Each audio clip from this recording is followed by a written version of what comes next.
তবলিগী সাতপন্থী ইস্তেমা সম্পর্কে আমি এটা উলামা আহলে সুন্নতে সিদ্ধান্তত উপনীত হৈছো। আচ্ছা, আপোনালোকে কি সিদ্ধান্তত উপনীত হৈছে কওকচোন অলপ।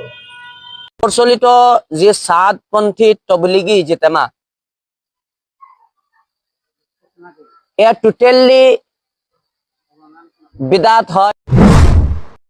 আচ্ছা, মানে তাবলিগী ইজতেমাটো বিদাত হয়, তো কি কারণে বিদাত হয় অলপ কবচোন।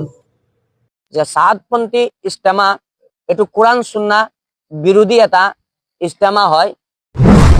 কওকচোন ইয়াত কোরআন সুন্নাহৰ বিৰোধী কি কাম কৰা হয় কওকচোন অলপ। এই সাতপন্থী তবলিগী জামাতটোৱে দৰগাৰ বিৰোধিতা কৰে, তেওঁলোকে মাজাৰৰ বিৰোধিতা কৰে।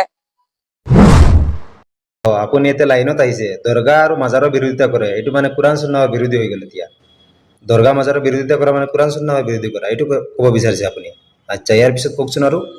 অসমত যিখিনি আহলে সুন্নতল জামাতৰ ব্যক্তি আছে, যিখিনি সুফিবাদী চিন্তাধাৰা ব্যক্তি আছে, যিসকলে অলি আল্লাহ মানে, দৰগা মানে, মাজাৰ মানে, যিসকলে মিলাদ কিয়াম কৰে, যিসকলে পীৰ ফকিৰ মানে, তেওঁলোকক আহলে সুন্নতৰ ব্যক্তিসকলক আমি অনুৰোধ জনাইছো যে আপোনালোকে তেনেকুৱা ইস্তেমাত আপোনালোকে অংশগ্ৰহণ নকৰিব, তেনেকুৱা ইস্তেমাৰ পৰা আপোনালোকে বিৰত থাকিব। আচ্ছা, মানে আপোনালোকৰ লোক মানে তাত যাবলৈ বাধা দি আছে আপুনি, তেনেহ'লে ক'ত যাব? এই কিছুমান বন্ধ মাজাৰত গৈ কি গাঞ্জা খাব নেকি? ইয়াততো তবলিগী ইস্তেমাততো এইবিলাক নাই, যাৰ কাৰণে আপুনি কৈছে মানে মাজাৰত গৈ গাঞ্জা খাব লাগে, এইবোৰ নেকি? নে উৰুচৰ নামত পুৰুষ মহিলা একেলগে জিকিৰ কৰিব, এইবিলাক নেকি? এয়া আহলে সুন্নতল জামাতৰ উলামা সকলৰ সিদ্ধান্ত। কি কৈছে? কি উলামায়ে আহলে সুন্নত ওয়াল জামাত? মোৰ মততো লাগি আছে উলামায়ে আহলে বেদাত হয় আপুনি।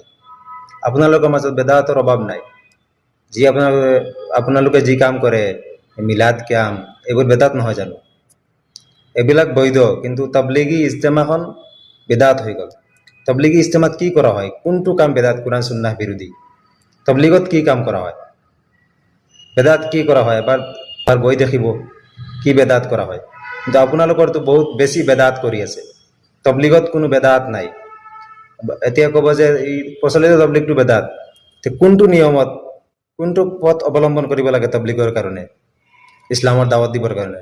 মাদ্ৰাছা খুলি, আপোনালোকৰ ধৰ্মসভা কৰি, টকা লৈ ৱাজ কৰি, কেনেকে? কোনো আছে নেকি নিৰ্ধাৰিত যে এইটো পথ অৱলম্বন কৰিব লাগিব তবলিগৰ কাৰণে? মানুহক ইমানৰ দাৱত দিয়া, নামাজৰ শিক্ষা দিয়া, কোৰআনৰ শিক্ষা দিয়া, ইয়াত কোৰআন সুন্নাহ বিৰোধী ক'ত হ'ল?